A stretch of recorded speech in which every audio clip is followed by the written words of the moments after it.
اعوذ باللہ من الشیطان اللعین الرجیم بسم اللہ الرحمن الرحیم وبہ نستعین وہو خیر الناصرین۔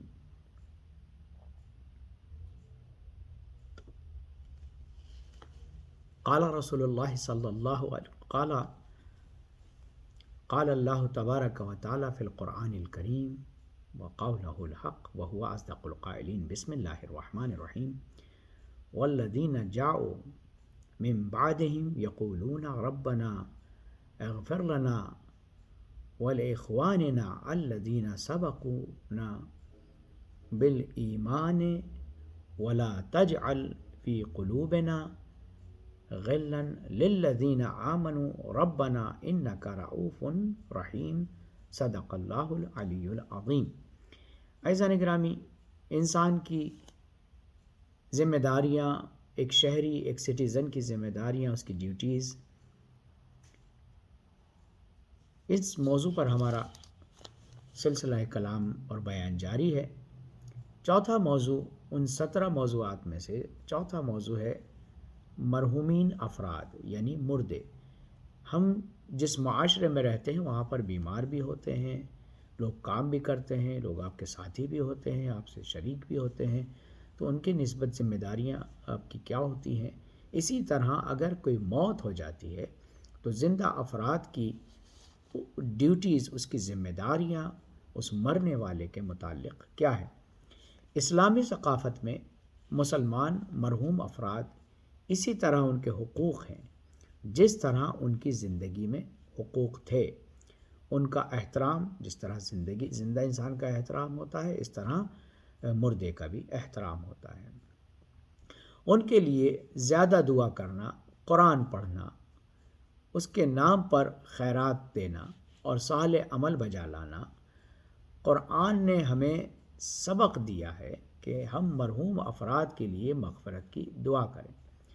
لہٰذا قرآن مجید کی جس آیت کی تلاوت کا شرف میں نے حاصل کیا، اس آیہ کریمہ میں جو ہے بیان ہوا ہے، اس سلسلے میں بیان ہوا ہے کہ جو لوگ ان مہاجرین کے بعد آئے اور دعا کرتے ہیں کہ پروردگارا ہماری اور ان لوگوں کی جو ہم سے پہلے ایمان لائے مغفرت کر، اور مومنوں کی طرح سے ہمارے دلوں میں کسی طرح کا کینہ نہ آنے پائے۔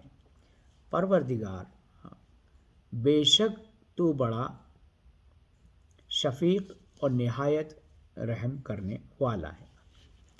عزیزان، مردوں کے ساتھ، مرحومین کے ساتھ ہمارا سلوک کیا ہونا چاہیے؟ شریعت ہم سے کہتی ہے کہ جب انسان جاں کنی کی حالت میں ہوتا ہے تو اسے اپنے دوستوں اور عزیزوں کی مدد کی ضرورت ہوتی ہے۔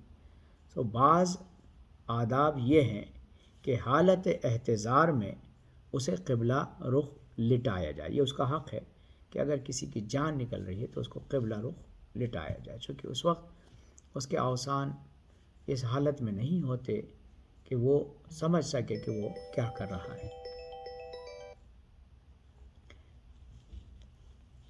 لہٰذا حالت احتضار میں قبلہ رخ کرنا، رسول خدا صلی اللہ علیہ وسلم نے حضرت عبد المطلب کی اولاد میں سے ایک مرد سے کے پاس تشریف لے گئے جو جاں کنی کے حالت میں تھا۔ اسے آپ نے قبلہ رخ لٹانے کا حکم دیا۔ رسول خدا صلی اللہ علیہ وسلم نے فرمایا کہ اسے قبلہ رخ کریں، کیونکہ ایسی صورت میں اس کے پاس فرشتے آتے ہیں اور اللہ بھی اس کی طرف رجوع کرتا ہے۔ جان دینے تک ایسی حالت میں اس کو رہنا چاہیے۔ شہادت کی تلقین، رسول خدا صلی اللہ علیہ وسلم فرماتے ہیں کہ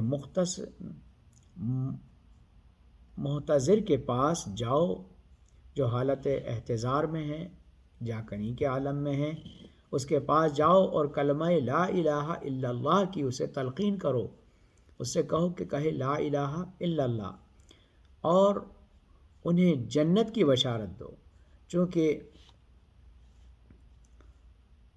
مرد و عورت دونوں جو ہے حلیم ہو تو بھی دو چار حیرت ہو جاتے ہیں۔ اس مکان پر سب سے زیادہ نزدیک شیطان ہوتا ہے۔ اس خدا کی قسم کے قبضے میں میری جان ہے، اس خدا کی قسم کے جس کے قبضے میں میری جان ہے، موت کے فرشتے کو دیکھنا تلوار کے 1000 واروں سے زیادہ دشوار ہوتا ہے۔ رسول اللہ فرماتے ہیں کہ جس کے قبضے میں میری جان ہے، میں اس خدا کی قسم کھا کے کہتا ہوں کہ مرنے والے کے لیے جو ہے موت کا فرشتہ 1000 تلواروں کے واروں سے زیادہ دشوار ہوتا ہے۔ اس خدا کی قسم جس کے قبضے میں میری جان ہے، جاں کنی کی حالت میں اس کی ہر رگ میں درد ہوتا ہے، لہذا مرنے والے کے اوپر کو زیادہ وزن نہ ڈالا جائے، اس کو زیادہ تیزی سے جو ہے کس کے نہ پکڑا جائے، سختی سے نہ پکڑا جائے، بالکل نرمی سے اس سے پیش آیا جائے، اس سے نرمی سے پیش آیا جائے۔ لہذا جو ہے اس کے علاوہ کہتے ہیں کہ مرنے کے بعد مومن کی موت کا اعلان، مومن کی موت کا اعلان، مرنے کے بعد مومن کی موت کا اعلان کیا جائے، مومن کی موت کا اعلان کیا جائے۔ امام صادق علیہ السلام فرماتے ہیں کہ ضروری ہے کہ میت دوست و عزیز اور رشتہ دار اس کی موت کی خبر کا اعلان کریں تاکہ اس کے جنازے میں زیادہ سے زیادہ لوگ شریک ہوں اور خبر دینے والا بھی استغفار کرے۔ ان لوگوں کو ثواب ملے گا اور میت کی مغفرت کا سبب ہے نماز جنازہ پڑھنے والا بھی استغفار کرے۔ تو موت کا جو ہے بلاوا نہیں ہوتا، موت کا اعلان ہوتا ہے، اس کی اطلاع دی جاتی ہے۔ لہٰذا جو ہے اس کے علاوہ مرنے کے بعد غسل میت، اس سلسلے میں انسان کی کیا ڈیوٹیز ہیں؟ حضرت موسیٰ ابن عمران کی خدا سے مناجات میں سے ایک یہ بھی تھی کہ اے پروردگارا، مردے کو غسل دینے والے کو کیا ثواب ملتا ہے؟ اللہ نے جواب دیا کہ اس کے گناہ اس طرح معاف کر دیتا ہوں جس طرح ماں کے شکم سے بچہ پیدا ہوتا ہے۔ امام صادق علیہ السلام فرماتے ہیں کہ من غسل میتن فسترہ، فرماتے ہیں کہ جو شخص میت کو غسل دیتا ہے اور اس کے عیب چھپاتا ہے تو وہ گناہوں سے اس طرح نکل جاتا ہے جیسے ابھی پیدا ہوا ہو۔ میت کو کفن دینے کا کیا کہتے ہیں کہ من کفنا، قال رسول اللہ صلی اللہ علیہ وسلم من کفنا میتن کساہ اللہ من سندس الجنہ وحریرہا، جو آدمی کسی مردے کو کفن دیتا ہے خدا اسے جنتی سندس اور حریر اور ریشمی لباس کو پہناتا ہے۔ امام صادق فرماتے ہیں کہ جو شخص کسی مومن کو کفن دیتا ہے تو گویا اس نے روز قیامت تک اس شخص کو لباس دیا، جس طرح ہم کسی کو لباس دینے کا ثواب حاصل کرتے ہیں۔ اگر ایک بار کفن پہنا دے تو سمجھو کہ اس نے پوری زندگی اس کو لباس دیا۔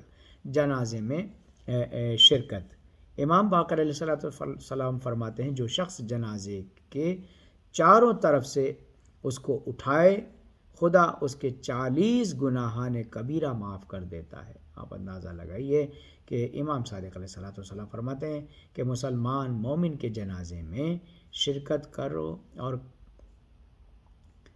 کیونکہ مسلمان کے جنازے کا وہ جلوہ فرشتے ہیں جو مومن کو جلدی جنت کی طرف لے جاتے ہیں۔ اس کے علاوہ جو شخص مومن کے جنازے میں شرکت کرے یہاں تک کہ مردہ دفن ہو جائے تو خداوند عالم تشییع جنازہ کرنے والے 70 فرشتوں کو مامور کرتا ہے جو اس کے جنازے میں شریک ہوتے ہیں اور اس کے لیے استغفار کرتے ہیں یہاں تک کہ اسے قبر سے اٹھایا جاتا ہے۔ کہتے ہیں کہ مومن کے جنازے میں شرکت کے لیے سفر کرنا، رسول اللہ صلی اللہ علیہ وسلم فرماتے ہیں یا علی سر میلن اد مریدن سر میلن میلین شیع جنازہ، اے علی جنازے کے لیے 2 میل کا سفر تک کرنا پڑے تو اس کو کرو۔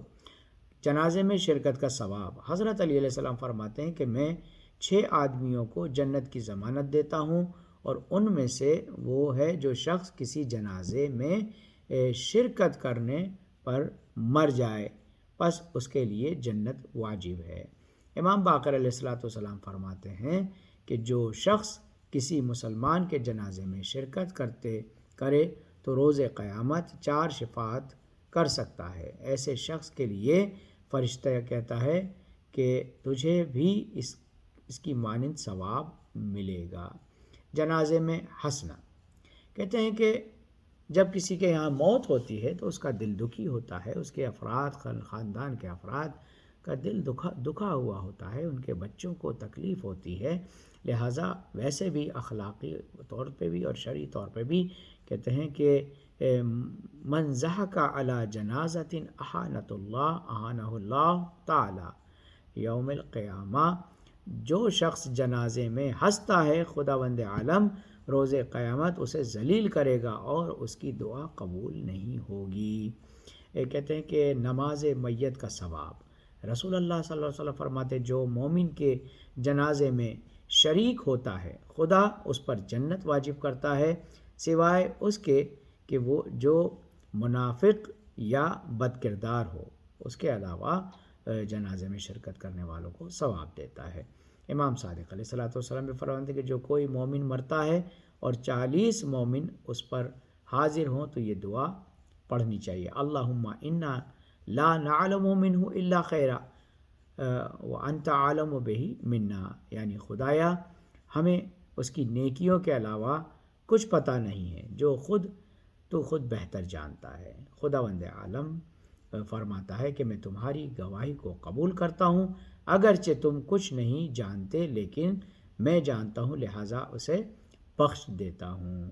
کہتے ہیں کہ دفن میت کے لیے رسول اللہ فرماتے ہیں کہ جو شخص مومن مردے کے لیے قبر کھودے خدا اسے جو ہے جنت میں گھر عطا فرمائے گا۔